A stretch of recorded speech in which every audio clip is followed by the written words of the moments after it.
All right, guys, so the first prop bet that I like on the day is going to be Scottie Barnes to get over his fantasy score here of 40. Okay, this is due to RJ Barrett being out here for the Toronto Raptors. With RJ Barrett off the court, we actually see Scottie Barnes' usage go up a decent amount for the overall usage rate being at about 30%. He scores an average of 56.2 fantasy points per 36 as well. Obviously, those are very good numbers for him. His points go up by about 9.3 per 36 as well with RJ Barrett off the court. Obviously, those are all very good stats for him. A bet that I had earlier on in the day was actually him to get over 26.5 points and rebounds. They have since bumped that up to probably the correct line. Per 36 wise, he does average 28.6 points and 12 rebounds. I'm not necessarily thinking he's going to do that here against Cleveland guys, but he does draw a good matchup. Okay, it's not a terrible game total as well. 236 is the over and under, and then it's a 2-point spread. The Cavs are actually pretty darn banged up in this game as well. So the thought process here is that this game ends up staying close, and if it does, we're going to be looking at Scottie Barnes to end up having a good game. But yes, for now, I'm going to go ahead and put in his over fantasy score. As we can see, only about a 50% chance for that to hit via the Vegas odds that we have coming in. But I do kind of like getting to some game stacks in this game here as well. And then another bet that I ended up liking this game is actually Jamal Sheed to get over 16.5 for his fantasy score. This is really a bet on those minutes being there, guys. So he's projected to get 24 minutes, and if he does end up getting that, I do think he's going to end up having a good game. We seen in the last game, guys, end up getting to 24 minutes, and that game had 27.7 for his fantasy points. We look at the splits over the last two games, has been able to get the over there as well. Again, RJ Barrett is going to be out in this game, and so with him out, we're expecting more minutes for him. And if you were to look at like his per 36 production, guys, he averages 36.2 points per 36. We're cutting 8 minutes off of that, don't get me wrong. But overall, this should end up being a pretty darn good bet. I mean, look at this, guys. He would have on average an 88% hit rate of the over for his fantasy score right now, based off of the projected minutes that he's getting. So that ends up being a good bet for us. I do want to call it as well. Like, we sort by minutes, guys. 24 minutes. Overs in those games, all of them, okay? 21 minutes, got the over. 20 minutes, barely missed the over there, 16.4. 20 minutes, and you start to go down lower, obviously we're not going to like that, but if he gets 20 minutes, he should be able to get this over. So again, especially in a game stack where we're kind of targeting a close game and a decently high scoring game, I don't mind end up getting there. Then one other player that we need to mention as well is going to be Brandon Ingram. Brandon Ingram is the player that probably should step up the most in regards to RJ Barrett being off the court. His usage is about 30% with him off the court. And I kind of like all the bets that we are getting. Now, for PrizePicks betting purposes, simply because we are getting his fantasy score has a 52% likelihood for this to hit, I think we just end up getting to this one. So his fantasy score at 35.5 ends up being a little bit too low. Now, we do see he has been a little bit streaky. We don't necessarily like that from him. But again, close game, a pretty decent matchup for him, so I don't mind that there. A bet that you can get with him is, again, they raised it up since I started recording this video. It was originally at 26.5 PRA, points and rebounds. They bumped it up one. It's probably correct there. Just as an FYI, though, he does average 26.6 points per 36 and 7.3 rebounds with RJ Barrett off the court. So again, we have a decent game stacking opportunity there with those 3 Toronto bets. And then, guys, I don't mind the idea of getting to some Houston stacks here as well. So Houston is going to be without Kevin Durant. They're also going to be without Tari Eason. And so the player that should benefit the most minutes-wise is going to be Reed Shepherd. The issue with Reed Shepherd is his lines are already pretty bumped up because Tari Eason has been out, and he's been getting a minutes bump because of that. It's not necessarily the best matchup for him. It's a low-scoring game, and it's a 6.5-point spread in favor of Houston winning. So that's all stuff that we don't like. I want to make that clear. But that being said, I do like his points and assists or his points and rebounds, okay? The reason why I like either of those two is because he does average about 4 rebounds and 4 assists per 36 with those players off the court. And what I like about the points and rebounds right now is that if you were to run out his points and rebounds, we see the points as a separate line and the rebounds as a separate line. This should be at 22 instead of 21.5.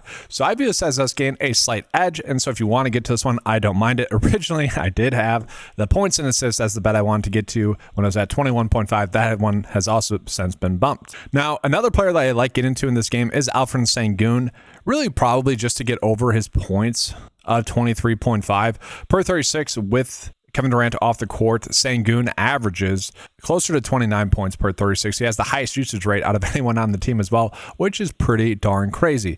The issue that I have, again, is low scoring game.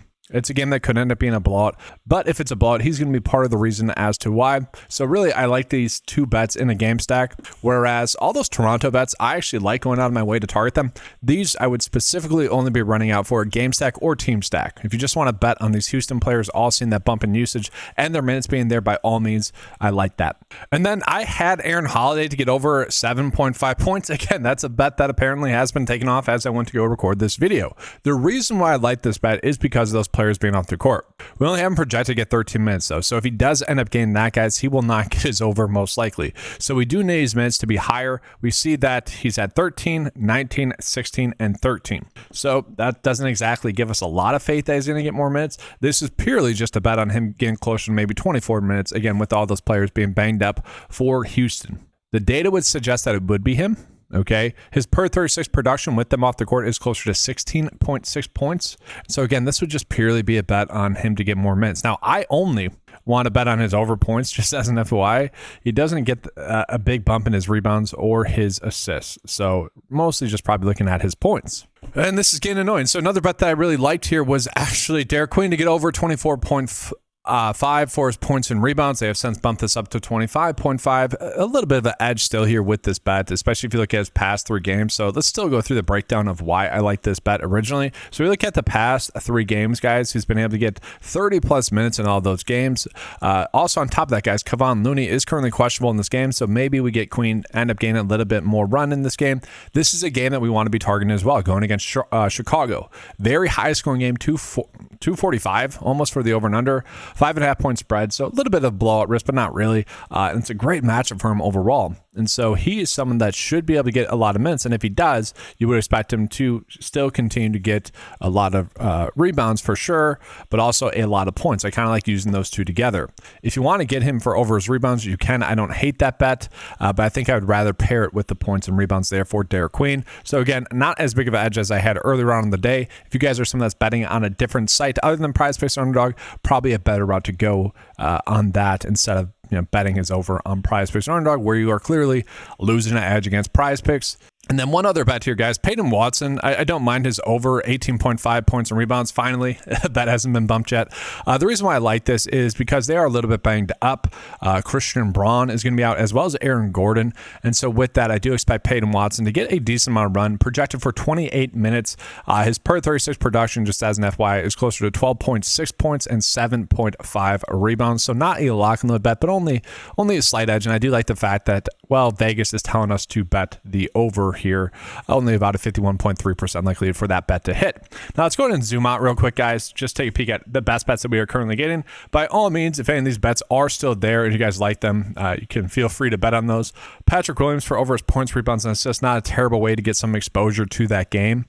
He isn't projected to get all that many minutes, 18, but again, it's a very high scoring game, so I don't mind doing that. Ben Shepherd over 6.5 points is an interesting one. I don't necessarily love it, but we are getting some here that are popping up that I want to show you guys. And I do just want to talk real quickly about some of the Kings over fantasy score prop bets that we were getting, guys. I like the idea of stacking the Kings players. Now, the concern here is going to be the point spread. Sabonis is out in this game. That's part of the appeal of some of these over bets, but that's also why it's going to be about a 9.5 point spread. We are firmly in blowout range there. That is concerning. Not a terrible game total, though. About 238 total points. And so we look at Russell Westbrook, guys, the game where he most recently didn't get his over. He only had 21 minutes in that game. And so obviously a little bit of concern there. But if the game stays close enough for long enough, he's going to be part of the reason as to why, and he's going to end up getting those minutes. Same thing here for DeMar DeRozan, guys. DeMar DeRozan's fantasy score line, to me, is vastly too low. It's basically the exact same recent games that we have seen out of him than we saw with Westbrook. Obviously, if a game's not going to stay close, he's not going to get the over because he's not going to get the minutes. So we are betting on this game to stay close. And if we're doing that, I end up liking those two bets a decent amount there as well. And then one last bet here that I want to call it, guys, Norman Powell. So Tyler Hero is expected back in this game, but I think the lines that we're getting on Norman Powell just seem to be too low to me. I don't see his role changing all too much, and this is a high-scoring game, a game that they are projected to win by 8.5 points. And so if they are winning by that much, and the game is also this high-scoring game in a good matchup, I think Norman Powell, again, has a pretty good chance to get over his fantasy score of 29.5. So a lot of good spots here today for a Monday. Now, guys, before I go ahead and get into the bet of the day, I do just want to call it the 9 to 5 DFS channel, guys. Again, I've been forced to do this because, well, YouTube just does not like the amount of videos I can put out per day, pretty much. If I'm putting out DFS content and prop spending content on the same channel, it just destroys the channel. My channel is actually trying to currently catch back up to what its normal rate was prior to me posting NBA content and more DFS content. It's unfortunate. I wish I didn't have to do that, but if you guys could, please subscribe to that channel. We'll be putting out an NBA DFS video here shortly as well, covering kind of the top picks there. All right, guys, so let's go ahead and get into the 9 to 5 bet of the day here, guys. Again, I like the idea of doing some stacks here. Okay, so Scotty Barnes, Sheed, and Brandon Ingram together in a game. I don't mind that. The best individual bet would be Brandon Ingram to get over his fantasy score. Westbrook and DeMar DeRozan paired together. Again, I like that, just betting on that game to stay close. And then I do think the Norman Powell fantasy scoreline just ends up being too low for kind of the game I'm expecting to get, even with Tyler Hero being back and taking some usage away from him. I think that ends up being a good bet. Really, for me, I'm waiting until Powell maybe takes a reduced role rather than trying to get early on that, because I do think he's just going to continue to have that role. That's going to do it for this video, guys. Make sure to leave a like and subscribe to the channel. Appreciate you guys being here. Good luck with all of your bets today. Thanks for watching. Good luck. And as always, let's keep cashing.